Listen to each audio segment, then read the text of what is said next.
ರಾಜ್ಯ ಸರ್ಕಾರದ ಕ್ಯಾಬಿನೆಟ್ನಲ್ಲಿ ಈಗಾಗಲೇ ಜಾತಿ ಜನಗಣತಿ ಬಹಿರಂಗವಾಗಿದೆ. ಈ ಜಾತಿ ಗಣತಿ ಬಗ್ಗೆ ಮತ್ತೆ ವಿಶೇಷ ಕ್ಯಾಬಿನೆಟ್ ಅನ್ನು ಕೂಡ ಈಗಾಗಲೇ ಸರ್ಕಾರ ಕರೆದಿರುವಂತದ್ದು. ಎಲ್ಲ ಒಂದ್ ಕಡೆ ಈ ಜಾತಿ ಗಣತಿ ಅವೈಜ್ಞಾನಿಕವಾಗಿದೆ ಅಂತೇಳಿ ಒಂದಿಷ್ಟು ವಿಪಕ್ಷಗಳಿಂದ ಮತ್ತೆ ಒಕ್ಕಲಿಗ ನಾಯಕರಿಂದ ಕೇಳ್ಬರ್ತಿರುವಂತದ್ದು. ಇದ್ರ ಬಗ್ಗೆ ಮಾತಾಡೋದಕ್ಕೆ ನಮ್ಮ ಜೊತೆ ಶಾಸಕರಾಗಿರುವಂತಹ ಗೋಪಾಲಯ್ಯ ಸರ್ ಇದ್ದಾರೆ, ನಾನು ಮಾತಾಡ್ತೀನಿ. ಸರ್, ಈಗ ಜಾತಿ ಗಣತಿ ಸರ್ಕಾರದಲ್ಲಿ ಕ್ಯಾಬಿನೆಟ್ ಅಲ್ಲಿ ಬಹಿರಂಗವಾಗಿದೆ, ಆದ್ರೆ ಎಲ್ಲೋ ಒಂದ್ ಕಡೆ ಇದು ಅವೈಜ್ಞಾನಿಕವಾಗಿದೆ ಅಂತೇಳಿ ಸಾಕಷ್ಟು ವಿರೋಧಗಳು ತಾವು ಯಾಕೆ ಸರ್ ವಿರೋಧ ವ್ಯಕ್ತಪಡಿಸ್ತೀರಿ? ಕಳೆದ 10 ವರ್ಷದ ಹಿಂದೆ ಮಾಡಿರ್ತಕ್ಕಂಥ ವರದಿ, ಎಷ್ಟು ಸಾವಾಗಿದೆ, ಎಷ್ಟು ಜನ ಜನಿಸಿದ್ದಾರೆ, ಆಮೇಲೆ ಹಲವಾರು ಒಕ್ಕಲಿಗರ ಸಮುದಾಯ, ವೀರಶೈವ ಸಮುದಾಯ, ಹಿಂದುಳಿದ ವರ್ಗದ ಅನೇಕ ಸಮುದಾಯಗಳಿಗೆ ಈ ಜಾತಿ ವರದಿಯಿಂದ ಹಿನ್ನಡೆ ಆಗಿದೆ.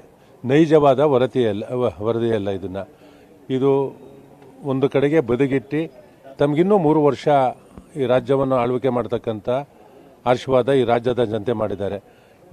ಆ 3 ವರ್ಷದಲ್ಲಿ ನೈಜವಾದ ಜನಗಣತಿಯನ್ನು ಮಾಡಿಸಿ ಆ ಜನರ ಮುಂದೆ ಇಡಬೇಕು ಅಂತಕ್ಕಂಥದ್ದು ಸರ್ಕಾರದ ಕರ್ತವ್ಯ ಆಗಿರೋದ್ರಿಂದ ಈ ರಾಜ್ಯದ ಜನತೆಗೆ ದ್ರೋಹ ಮಾಡ್ತಕ್ಕಂಥದ್ದಲ್ಲ, ಆ ನೈಜ ವರದಿಯನ್ನು ಮಾಡಬೇಕು ಅಂತಕ್ಕಂಥದ್ದನ್ನ ಒತ್ತಾಯವನ್ನು ಮಾಡ್ತೇನೆ. ಸರ್, ತಾವು ಜನಗಣತಿ ಅವೈಜ್ಞಾನಿಕವಾಗಿದೆ ಅಂತ ಹೇಳ್ತಾ ಇದ್ದೀರಿ. ಯಾವ ಒಂದು ಸಮುದಾಯಕ್ಕೆ ಪರ್ಟಿಕ್ಯುಲರ್ ಇಂಥದಕ್ಕೆ ಅನ್ಯಾಯವಾಗಿದೆ ಅಂತ ಯಾವ ಸಮುದಾಯಕ್ಕೆ? ಒಕ್ಕಲಿಗರಿಗೆ ಸಂಪೂರ್ಣವಾಗಿ ಅನ್ಯಾಯ ಆಗಿದೆ, ವೀರಶೈವ ಸಮುದಾಯಕ್ಕೆ ಅನ್ಯಾಯ ಆಗಿದೆ, ಬೇರೆ ಬೇರೆ ಹಿಂದುಳಿದ ವರ್ಗದ ಸಮುದಾಯಕ್ಕೆ ಅನ್ಯಾಯ ಆಗಿದೆ.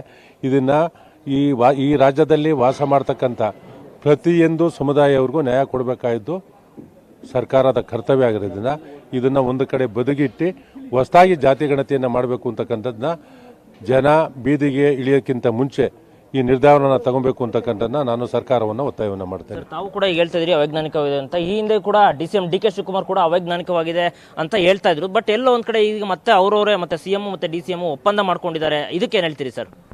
ನೋಡಿ, ಒಂದು ಸಮುದಾಯಕ್ಕೆ ಅನ್ಯಾಯವಾದಾಗ ಆಡಳಿತಾರೂಢ ಪಕ್ಷದವರು ಬರ್ತಾರೆ, ವಿರೋಧ ಪಕ್ಷದವರು ಬರ್ತಾರೆ, ಎಲ್ಲಾ ಸಮುದಾಯದವರು ಬರ್ತಾರೆ.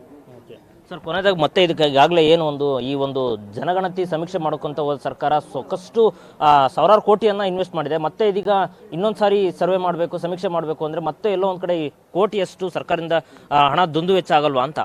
ಅದು ಜನಗಳೇ ದುಡ್ಡೇ ಅಲ್ವಾ? ಬೆವರು ಸುರಿಸಿ ಕೊಡ್ತಕ್ಕಂಥ ಜನಗಳೇ ದುಡ್ಡೇ ಅಲ್ವಾ? ಇವತ್ತು ಬೇರೆ ಬೇರೆ ಇಲಾಖೆಗಳಲ್ಲಿ ಹಣ ತಗೊಂಡೋಗಿರ್ತಕ್ಕಂಥದ್ದೆಲ್ಲ ವಾಪಸ್ ಬಂದಿದೆಯಾ?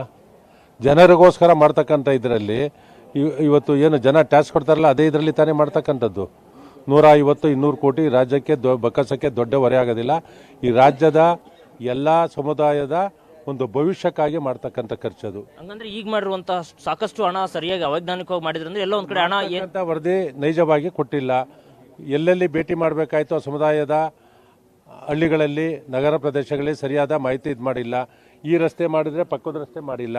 ಅಂಥವು ಅನೇಕ ಕಡೆ ಲಕ್ಷಾಂತರ ಹೆಸರುಗಳು ಬಿಟ್ಟೋಗಿರ್ತಕ್ಕಂಥದ್ದಿರೋದ್ರಿಂದ ತಕ್ಷಣ ಈ ವರದಿಯನ್ನು ಒಂದು ಕಡೆ ಬದಿಗಿಟ್ಟು ಹೊಸದಾಗಿ ಮಾಡಬೇಕು ಅಂತಕ್ಕಂಥದ್ದನ್ನ ನಾನು ಈ ಕ್ಷೇತ್ರ ಮಹಾಲಕ್ಷ್ಮಿ ಲೇಔಟ್ನ ಕ್ಷೇತ್ರ ಶಾಸಕನಾಗಿ ಸರ್ಕಾರವನ್ನು ಒತ್ತಾಯವನ್ನು ಮಾಡ್ತೀನಿ. ಇದೇ ಏನಾದರೂ ಜಾರಿ ಆದರೆ ತಮ್ಮ ಹೋರಾಟ ಹೇಗಿರುತ್ತೆ ಸರ್ ಮುಂದಿನ? ನಾವು ಪರಮಪೂಜ್ಯ ಸ್ವಾಮೀಜಿಯವರ ನಾಯಕತ್ವದಲ್ಲಿ ಎಲ್ಲ ಪಕ್ಷದ ಶಾಸಕರು, ವಿಧಾನ ಪರಿಷತ್ ಸದಸ್ಯರು, MP ಗಳು, ಎಲ್ಲ ಪಕ್ಷದ ಮುಖಂಡರುಗಳ ಕೂತ್ಕೊಂಡು ಮಾತಾಡಿ ಮುಂದಿನ ರೂಪರೇಷೆಗಳನ್ನು ನೆಕ್ಸ್ಟ್ ಕ್ಯಾಬಿನೆಟ್ನಲ್ಲಿ ಏನು ಮಾಡ್ತಾರೆ ಅಂತಕ್ಕಂಥದ್ದನ್ನು ನೋಡಿ ಆಮೇಲೆ ತೀರ್ಮಾನವನ್ನು ತಗೊಳ್ತಕ್ಕಂಥದ್ದು.